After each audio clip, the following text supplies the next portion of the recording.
one of my favorite traditions at Samford. They've come and stayed, and you can feel the vibes on campus. Finally dawning on you, this is a once-in-a-lifetime occurrence.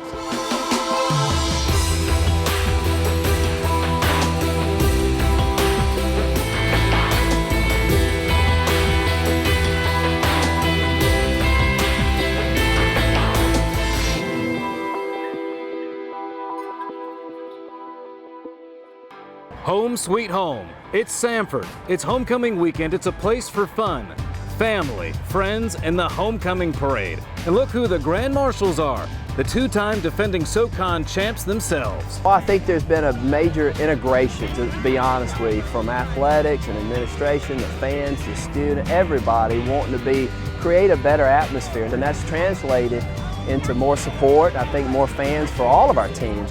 As for our football, the guys hosting Appalacian State at Samford Stadium, and here come the Bulldogs.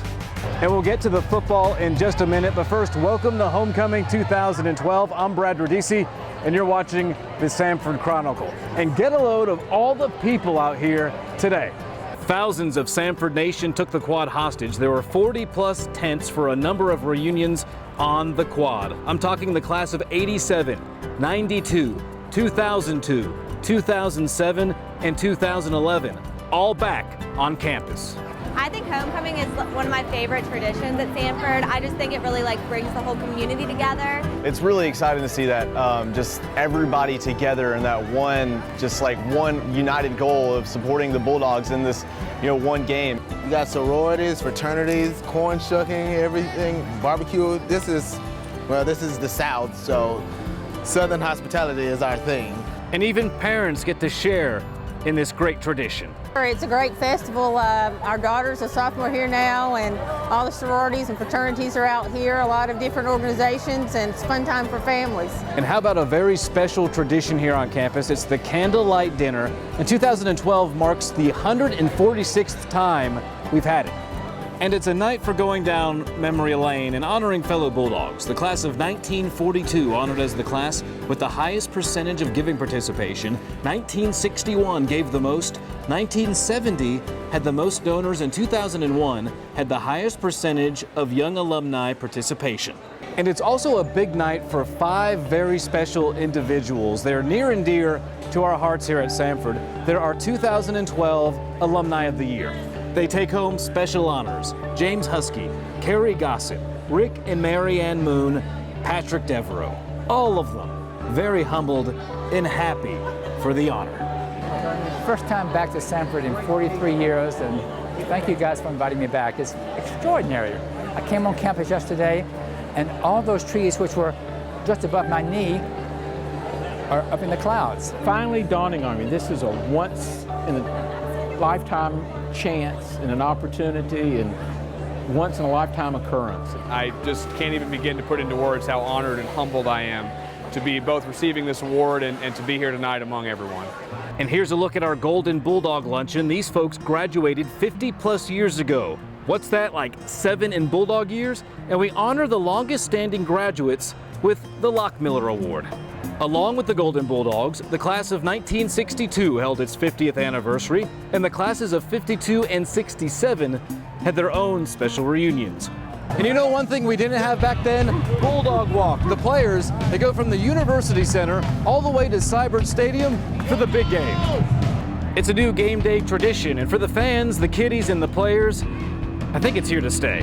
And there's a lot of emotion that comes with football. There's dedication, hard work, passion, and emotion, and that equates to your ultimate effort on the field. And to be able to have everybody participate in that for a player is a very rich and warm experience. And just around the corner from Bulldog Walk, the Ida V. Moffitt School of Nursing celebrates its 90th year anniversary. And what a tailgate they have. Fun for all, that's for sure. We will be recognizing 50 very prestigious alums who have had a local touch but has reached around the globe. Ida V. Moffitt was our mentor. She taught us respect for the nursing field. She taught us what the true meaning of nursing was, and that's the care and the wellness of our patients. In her day, you wore dresses. Nowadays, nurses have so many caps that they wear as far as what they do in their field. It's easy to spot an Ida B. Moffitt School of Nursing graduate. And the special reunions continue. This one is at the Westmoreland's home. Missionary kids who went to school at Samford, they're back in town. And these are folks that were here in the 70s, 80s, and 90s. 60 to 70 are back at Samford, some for the first time since they left. And this is a number Samford hopes to grow in the future. MKs bring such a richness to campus. They bring a whole different culture with them because so many of them grew up in other countries. And so it really brings something special to campus to have the missionary kids part of the student life. How about a spot of tea for homecoming? But not with the Queen. Diversity with the Orlean Bullard Beeson School of Education and Professional Studies. Faculty and Samford students from China serving up the good stuff, authentic Chinese tea. Dr. David Finn and I thought that this would be a really neat thing to do for homecoming, to show the partnership between Chinese students, Samford, and the Department of Education. We served Chinese tea, played the Chinese music. Along with some pecan cookies that would blend the South, being pecan, and the Chinese tea. So we thought that was a nice mix. The Journalism and Mass Communication Department, my neck of the woods as a student, held its annual Wall of Fame inductions. Tim Robinson and Wayne Atchison are this year's honorees. And of course, we all know the Crimson, Samford's newspaper, and at Live at the Library, the Crimson, my time as editor, was the focus. Editor-in-Chief Randall Williams was the guest, and also Another Voice, a documentary on the Crimson, was debuted. And on Friday night, there's no challenge to getting people fired up for Saturday's action. We have a pep rally, a concert, and oh yeah, a bonfire. And while the fire was blazing away, Ben Rector was in concert to a packed house of Samford Bulldogs. He played the night away, forming those lasting homecoming memories. And speaking of those lasting memories, check this out. This is something new at homecoming. It's called Samford Memories. You come to the tent, you sit down right in front of this microphone, and you dictate all the great things that you witnessed here at Samford. Jonathan Bass is writing the first scholarly history of Samford University. So we set up this tent so that alumni that are in town just this weekend, we can capture a few memories. In Harrison Theater, there's no forgetting the 1987 play Steel Magnolias, which later saw the big screen in 1989. Here for homecoming, Samford Theater brought back the classic with 4 special performances. And we always remember these performances from homecoming.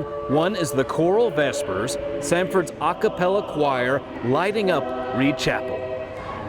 And of course, there's Sunday's Hymn Sing, a tradition since 2003, allows anybody and everybody to pick and sing together their favorite of hymns.